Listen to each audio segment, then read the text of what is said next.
LP by singer, producer, multi-talented instrumentalist Mac Ayres came out earlier this year in January, I believe. It is an open love letter to loneliness, as this album not only describes how Mac Ayres was going kind of cray cray during quarantine last year, but it could describe, the entire mood for all of us when it came to the 2020 shutdown and just everything wrong with last year that I think at this point we all would like to forget it happened. Before this review goes on any further, yes, this is in fact a special request video. It was sent to me on Instagram by the homie Dev. Shout out to you, my guy. And you guys can also send me some requests either down there in the comment section down below or DM me down below on Instagram, gvans18. Please let me know what other album you would like me to talk about next. It can be any artist, any genre, and it could have come out in any year. I don't care. I will hear it and review it and put it up on YouTube and on my Instagram as soon as I possibly can. Just let me know in the comment section down below. I will try to get to all of you. Sometimes I get a ton of requests, and it's kind of hard trying to keep up with a lot of the stuff that I gotta do on the channel and just balancing life in general. But yeah, please let me know in the comment section down below any albums that have came out that I haven't talked about yet that you would like to hear my opinion on, and I will definitely would love to hear them for you all. Mac Ayres is by far probably the most weirdest R&B artist that I've ever heard in my whole life of trying to get into music. I've heard a lot of weird people making music, but I think that Mac Ayres definitely takes the win here, because he definitely created some new and unique sounds that I'm not used to hearing, which it isn't bad at all. I personally feel that some of the best, real types of music out here, whether it be, pop, rap, R&B, rock, whatever is hot right now, I think that the most like real strands of like a music that we have left is when weird people come together to make a bunch of weird music and make music that they're really passionate about, that ends up being a bit genre bending. There really isn't that many weird people making music out here anymore, and if there were, a lot of them have retired, or they didn't get as big, unfortunately. So I do think it's good that there's people like Mac Ayres who are keeping that alive and are not following the traditional route to win in the music industry, and just create something unique and something that has their own little like creative design. And honestly, at this point, I don't think anybody should be saying, oh, how a lot of the music these days are boring, and how, like music nowadays sucks. There's nothing unique out here. Like, honestly, y'all shouldn't be saying that anymore, considering that we have people like Mac Ayres who are out here making a bunch of moves. I mean, this guy has been coming out with shit since like 2017, I believe. He fucking has been doing a lot of shit.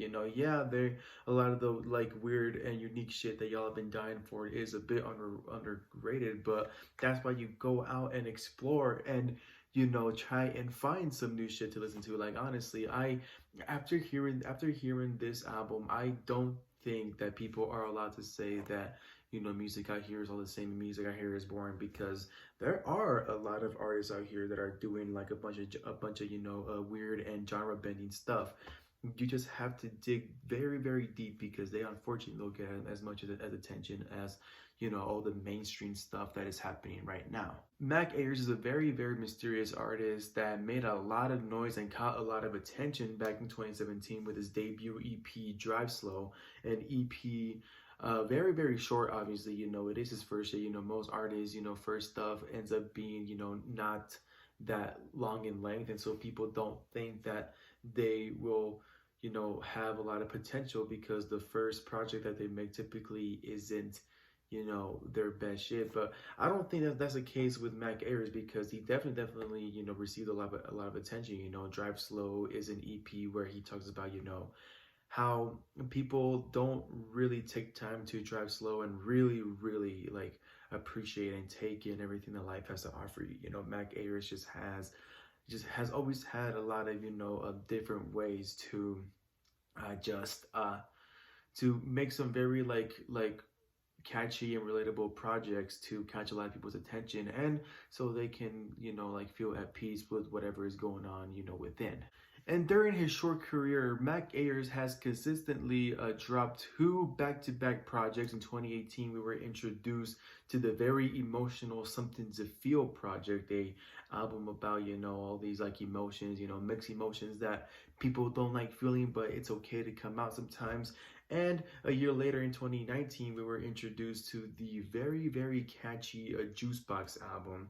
Like an album with just a lot of chill summer vibes, and just a very chill atmosphere in general. And as this new project being the shortest album that Mac Ayres has done so far in the span of his short career as an artist, this album comes to us after a year hiatus. In 2020, Mac Ayres was very silent. We didn't really get to hear much new stuff from him, which I guess could add fans of Mac Ayres to the list of the many things that sucked ass in 2020. Not only did they had to stay in the house bored with the shutdown, not being able to work for some of their cases, not being able to just do anything in general for like 3 to 5 months. And not only that, now they don't even get a chance to hear any new Mac Ayres music because he just didn't feel like dropping any new stuff. So although it may suck that he did take a big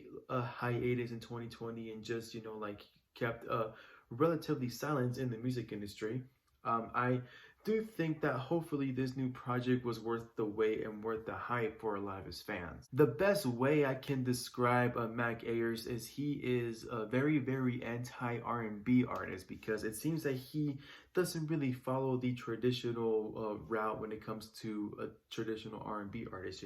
He creates his own lane, he creates his own sounds, he just does a lot of things differently that to me is kind of hard to see this as an R&B album, because honestly I feel that Mac Ayres is doing a really good job at making something genre bending when it comes to the R&B genre. Mac Ayres brings back summer chill vibes as he gives us a definition of bored in the house and I'm in the house bored. Like, yeah, Mac Ayres definitely was very bored with this project. It may be very short, but he definitely chose, quality over quantity. He definitely, did take his time. Obviously being very lonely and just being very bored just makes you want to do a bunch of shit. And, for the most part, it can be a bit half-assed. But, thankfully for us, Mac Ayres didn't really half-ass this whole album, in my opinion. I mean, during the first track of the album, entitled Sunny and 62, it starts off with Mac Ayres sending a very funny voicemail to one of his homies. He's trying to link up with them, but they don't answer. And, he's saying shit like, oh, I guess 2K is a lot more better than to hang out with a friend.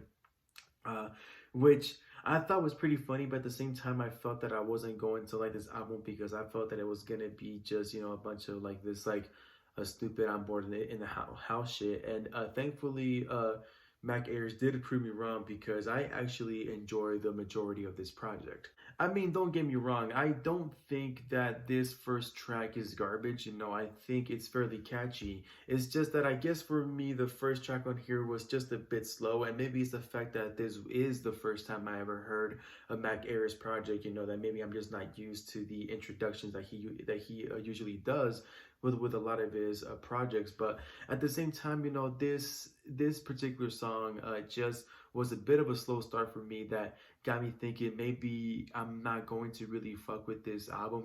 Maybe I might think it's catchy, but I don't think it'll be enough for me to when I go back and hear it. But after the Sunny and 62 song, it thankfully does go uphill from here. Almost the entire album is very memorable, and that mostly has to do with the amazing production that Mac Ayres has provided for this whole project. Mac Ayres gives R&B a very huge twist as he uses a chill 90s style of R&B, and he uses very little backup vocals, like little to nothing backup vocals. This whole project just seems very instrumental and just very acoustic in general. Kind of sounds like Mac Ayres was in his bedroom just recording shit, it kind of does sound like, the kind of like a bedroom R&B music, the type that a lot of like indie and independent artists would use, when they don't really have a big, a recording studio and a record label, when they are first starting out and they're just, recording in their bedroom. So I really, really do love how he like gives off that kind of sound.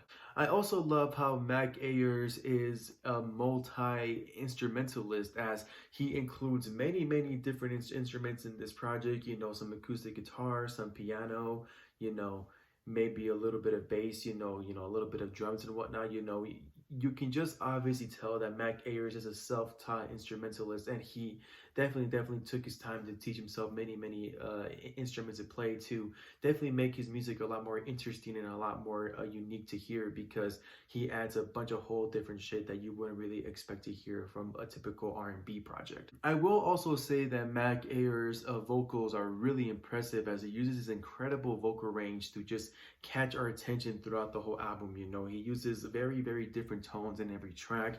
Not every track sounds the same. He uses a different tone. He uses a different vocal range. He just really, really works well with just experimenting with his vocal skills, and just really, really try to show off the amount of skills that he has. So he definitely knows how to keep your attention throughout this whole project. Although it may seem that most of the album is Mac just trying to do like this like very funny and goofy thing, just really, really trying to put a smile on a lot of people's faces, and not having to think about the negative things that's been going on, not only last year but this year in general.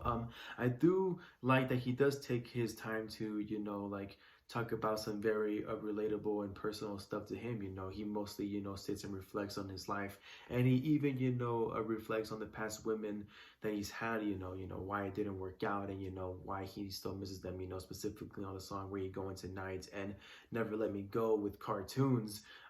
He just really, really finds a way to just make a lot of relatable lyrics, make a lot of relatable songs.